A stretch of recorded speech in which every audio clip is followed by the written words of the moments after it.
Gentlemen, in on a raw, emotive derby day because it means so much to give you, the viewer, their insight. But let me take you inside my experience, which is to watch the game with these two. And do you know what? Deep down, they're fans at heart. Yeah. It's too easy. Nope. Go. Yay! Yeah, man! Hey! Go on, me! What? Yeah! Look at him. Take him on! Left side. Yeah!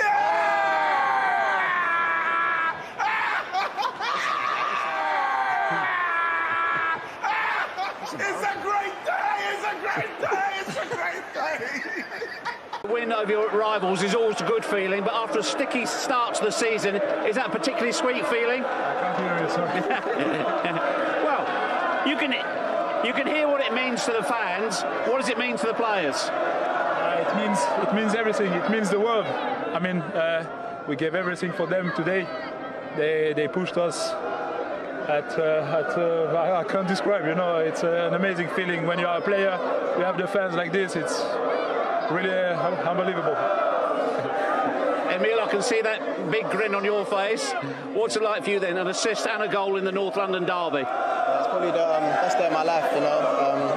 I've always dreamt of this day to score for Arsenal against Tottenham, and yeah, with my family here as well, it's just the best feeling ever. For your goal, was it all about the timing, the run? Yeah, definitely. I feel like I've been working a lot in training and stuff, and my finishing, and yeah, I feel like it went well today, and I'm really happy with the goal. Oh, but tell us about your combination for your goal. Well, I think it was a great goal, a great action. Kieran gave me the ball. I know Emile is going to run, so then I have to just follow. Then he did the cutback, so well played from them, you know. Arsenal can be proud of these boys because they are great guys, they are doing well, so, and I'm happy that my kids will go to Ali and they will be maybe one day like him. I think you've got a way to go yet, but in all seriousness, Obed, tell me about your role and the other senior players here helping this clutch of young gunners that you've got. Well, you know, it's quite easy when you have boys like this that they always listen and always ready to learn. So it's really easy. I try to give them some advices sometimes. But the most important, I think the most important is that they feel free when they play. And this is what they did today. So that's why they are doing amazing. Emile, how do you find that balance, and where do you get that feeling of feeling free to play in what is a pressurised environment? What does the manager say to you? I feel like he just tells us to keep calm. You know, we're young players in a massive game, and he just encourages us so much and gives us so much confidence. And not just the manager, but the players in the team as well. They give us young players so much confidence, and it's a bit more easier when we get on the pitch, you know. Does it get better than this?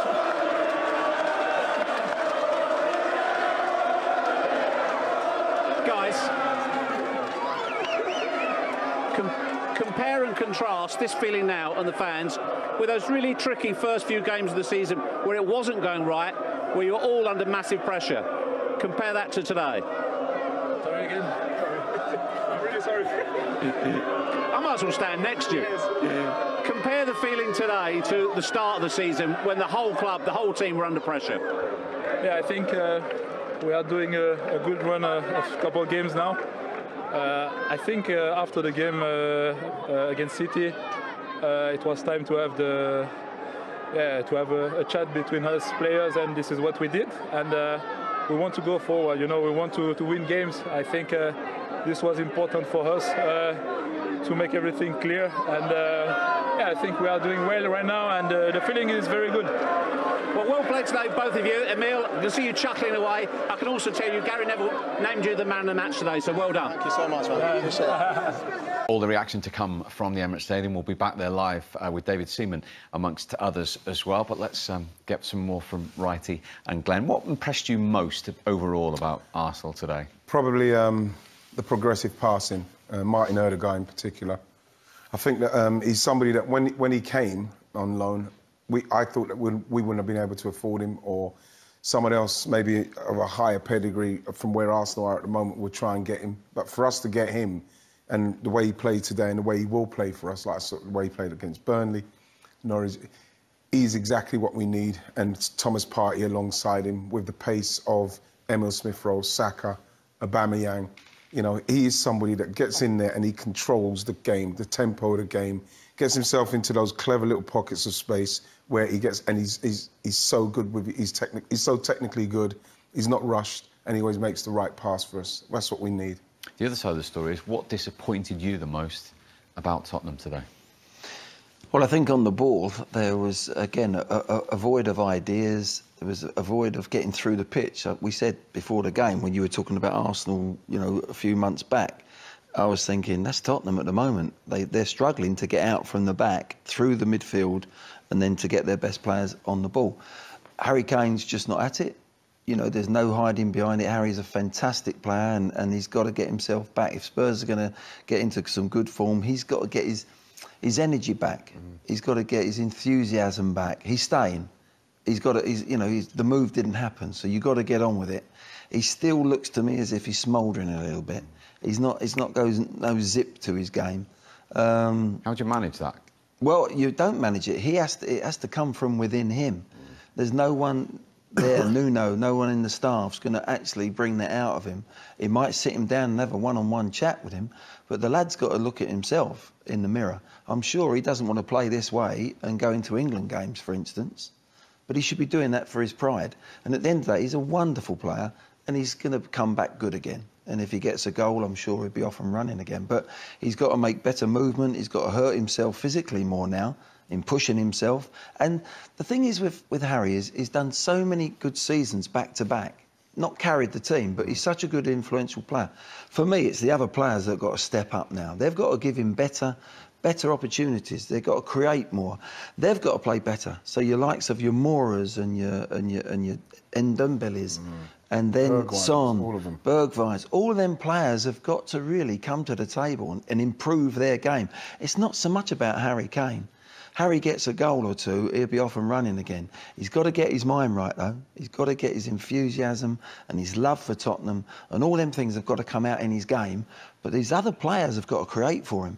They've got to do some hard yards for him, because in the last few seasons, it's been on his shoulders. Get it back to the start Arsenal made. I mean, the first goal came so early, and a big moment for Emile Smith-Rowe. Yes. Arsenal fan, first time he scored in the derby.